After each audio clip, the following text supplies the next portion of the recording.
Les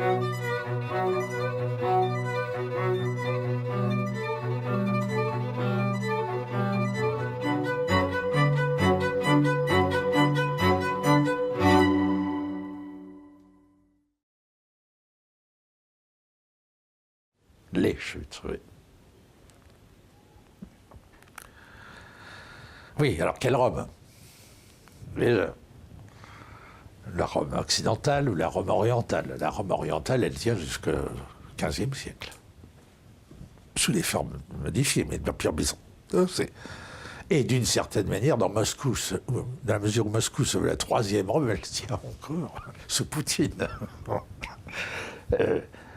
En tout cas, pour ce qui est de la Rome occidentale, oui, il était convenu de faire cesser l'histoire antique lorsque c'est Théodose, je crois, renvoie les symboles impériaux à Rome.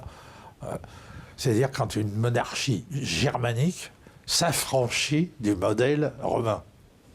Enfin, s'affranchit, c'est beaucoup dire. Parce que tout dans la symbolique, y compris d'un Clovis, les Francs, les Vandales reprennent des symboliques romaines et prétendent être dans la continuité. Bon. Alors par contre, oui, sur les chutes de Rome, alors aussi pourquoi les chutes de Rome? Bon, la fantastique pression de ces populations hors empire qui pénètrent pacifiquement, parfois militairement, l'empire. Alors on se pose la question d'ailleurs si à l'origine aussi il n'y aurait pas des incidents climatiques dans cette affaire. Si les paysanneries pastorales du nord de l'Europe n'étaient pas en crise climatique, d'où la fascination qu'exerçait sur elles l'agriculture et le commerce romain. Bon. Je crois que des historiens travaillent là-dessus, je ne sais pas où ils en sont exactement. Bon.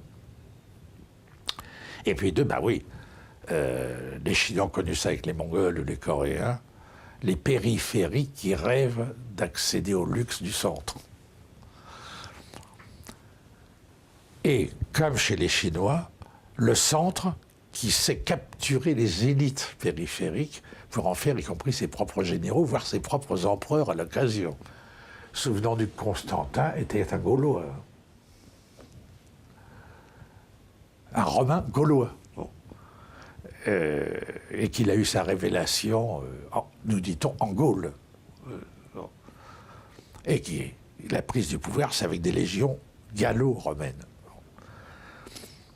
Et puis, bon, alors, je ne parle pas des Sévères, nord-africains, des empereurs. C'est vrai qu'en ce sens, cet empire se voulait universel, n'a pas réussi à l'être, parce qu'il a toujours eu l'opposition à l'Est des Parthes, des Perses, etc., qui n'a jamais flanché. Marche dans lesquelles allait revenir ensuite l'islam, au 7e siècle. Alors oui, tout ça ne s'est pas fait en une seule fois, comme le voulait une certaine historiographie classique, Théodose, on voit parce que certains monarques germaniques revendiquent pour eux-mêmes l'héritage romain, Charlemagne après tout, bon. Et deux, il y a eu de fantastiques remontées de l'Empire romain. On dit après Trajan, mais tout de même sous Dioclétien, quel que soit le compromis politique trouvé, on ne peut pas dire que l'Empire romain soit en totale décadence, au contraire. Et ensuite Justinien le Byzantin, qui reconstitue en partie l'Empire romain. Donc quand y a-t-il véritablement chute de l'Empire romain? Une chose est sûre, c'est qu'après la chute de Byzance, là, ça y est, c'est fini.